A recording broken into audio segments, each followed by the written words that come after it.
So students, let's understand necrosis. Necrosis is an important topic for general pathology. Necrosis एक pathological process है जिसमें cellular membranes destroy होते हैं, enzymes और दूसरे कॉन्स्टिट्यूएंट्स लीक आउट होकर बाहर चले जाते हैं, लोकल इन्फ्लेमेशन इंड्यूस होता है ताकि जो डैमेज सेल्स हैं वो क्लियर हो सकें।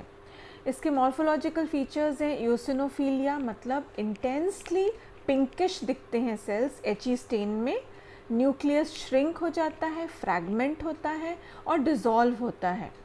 what is called karyolysis, karyorrhexis, फिर breakdown of plasma membrane और दूसरे organelles, abundant myelin figures and there is leakage of enzymatic digestion of cellular contents. बहुत सारे patterns हैं इसके, like coagulative necrosis, liquefactive necrosis, gangrenous, fat, caseous and fibrinoid. Necrosis is a pathological process which is a consequence of severe injury. उसके important causes हैं loss of oxygen supply जिसको ischemia कहते हैं, exposure to microbial toxins, burns, दूसरे physical और chemical injuries। ये सारे जो triggers हैं ये cause करते हैं irreparable damage बहुत सारे cellular components का। So necrosis is characterized by denaturation of cellular proteins, there is leakage of cellular contents through damaged membranes, उसके कारण एक local inflammation होता है और जो lethally injured cell है उसका enzymatic digestion होता है। जब membranes damage होती हैं तो lysosomal enzymes साइटोप्लाज्म के अंदर एंटर होते हैं और सेल को डाइजेस्ट करते हैं। सेल के अंदर के कंटेंट्स भी बाहर जाते हैं एक्स्ट्रा सेलुलर स्पेस में जहाँ पे वो इन्फ्लेमेशन कॉज करवाते हैं। कुछ स्पेसिफिक सब्सटेंसेस होते हैं जो इंजर्ड सेल्स से बाहर निकलते हैं जिनको हम कहते हैं damage associated molecular patterns, DAMPs, जिसमें ATP, यूरिक एसिड एट्सेट्रा होते हैं।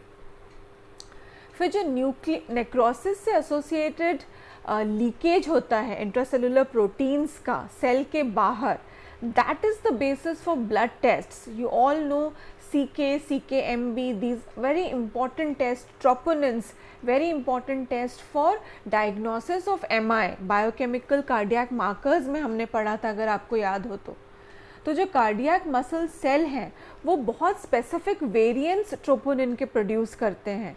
तो जब मसल सेल्स डैमेज होते हैं तो ये ट्रोपोनिन्स बाहर रिलीज होते हैं and they can be tested as a biochemical cardiac marker. Similarly alkaline phosphatase from the bile duct epithelium और हेपेटोसाइट्स जो होते हैं वो ट्रांसअमीनेसेस को ऐसे ही रिलीज करते हैं। मॉर्फोलॉजी में जो नेक्रोटिक सेल्स रहते हैं दे शो इंटेंस इओसिनोफिलिया। इस इओसिनोफिलिया को आप पेरिफेरल ब्लड इओसिनोफिलिया से मत कंफ्यूज कीजिएगा जिसमें इओसिनोफिल्स जो सेल्स होते हैं वो बढ़ते हैं। यहाँ हम जिस इओसिनोफिलिया की बात कर रहे हैं वो है जब HNE स्टेन में अगर कोई सेल इओसिन डाई को ज़्यादा अट्रैक्ट करे तो वो ज़्यादा पिंक दिखेगी। That is eosinophilia and this is an important feature of the necrotic cells. तो जो न्यूक्लियस होते हैं वो ये तीन पैटर्न्स ले सकते हैं। The basophilia can fade away, what is known as karyolysis, that is because of loss of DNA because of enzymatic degradation. दूसरा पैटर्न होता है पिक्नोसिस। पिक्नोसिस का मतलब होता है there is nuclear shrinkage and there is increased basophilia, मतलब है कि इंक डॉट के जैसा न्यूक्लियस दिखता है, क्रोमैटिन कंडेंस हो जाता है एक डेंस श्रंकन मास में, दैट इज नोन एज पिक्नोसिस। उसके बाद थर्ड पैटर्न है दैट इज कैरियोरेक्सिस जिसमें जो पिक्नोटिक न्यूक्लियस होता है that undergoes fragmentation. So karyolysis, pycnosis and karyorrhexis, very very very important nuclear features of a necrotic cell. फिर आते हैं हम पैटर्न्स ऑफ नेक्रोसिस में। सबसे इम्पॉर्टेंट है कोएगुलेटिव नेक्रोसिस जिसमें आर्किटेक्चर ऑफ डेड टिश्यू जो रहता है that is preserve for at least some days. फिर इसमें necrotic cells are broken down by the action of lysosomal enzymes. Ischemia जो रहती है because of obstruction of a vessel that causes coagulative necrosis of the supply tissue.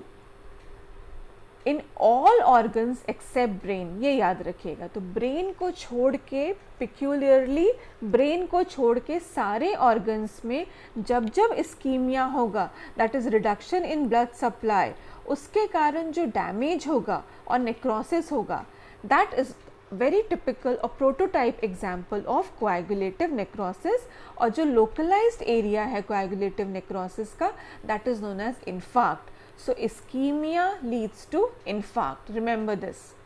This is a gross and microscopic appearance of coagulative necrosis. फिर हम आते हैं liquefactive necrosis पे। इस पे digestion होता है dead cells का। This results in transformation of tissue into viscous liquid, इसलिए इसको हम कहते हैं liquefactive necrosis। यूजुअली ये बैक्टीरियल या फंगल इन्फेक्शंस में देखने को मिलता है। जो नेक्रोटिक मटेरियल रहता है वो क्रीमी येलो रहता है, जिसको हम कॉमनली पस कहते हैं।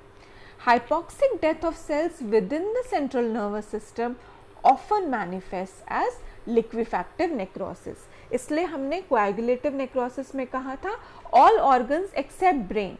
तो ब्रेन में या सेंट्रल नर्वस सिस्टम में हमको लिक्विफैक्टिव नेक्रोसिस देखने को मिलता है। This is a characteristic picture of a liquefactive necrosis in brain. Gangrenous necrosis, ये कोई स्पेसिफिक पैटर्न नहीं है, लेकिन यूजुअली जो लोअर लिम्ब में हमको लॉस ऑफ ब्लड सप्लाई के कारण और जब it undergoes necrosis which is typically a coagulative necrosis, that we label as gangrenous necrosis. उसके ऊपर अगर बैक्टीरियल इन्फेक्शन सुपर इम्पोज हो जाए और जो लिक्विफैक्टिव नेक्रोसिस है और एक्शन ऑफ डिग्रेडेटिव एंजाइम्स के कारण that attracts more leukocytes, this is known as wet gangrene. Caseous necrosis, very important because it is a part of tuberculosis. So it is most often seen in tuberculosis infection. Caseous इसलिए बोलते हैं because it is cheese like, derived from white friable appearance of the area of necrosis.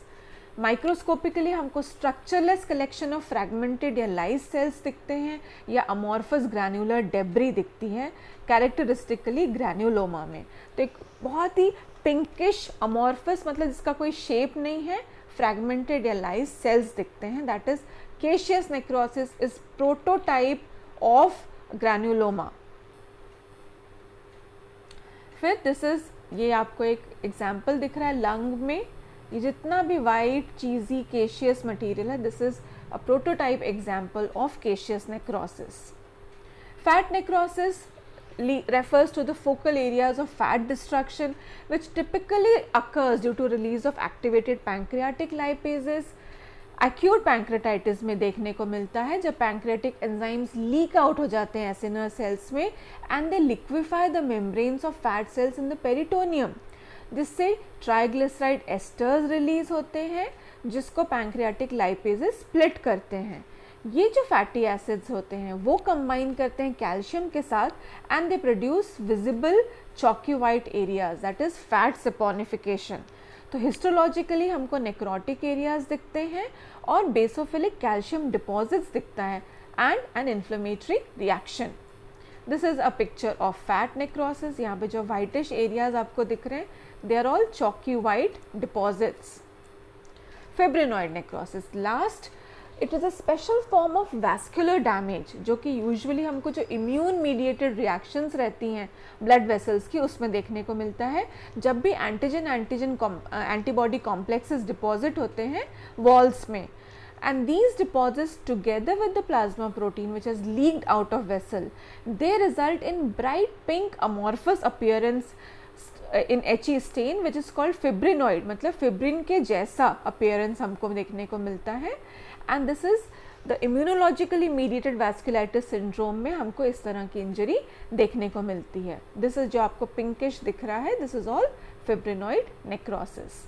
Thank you so much.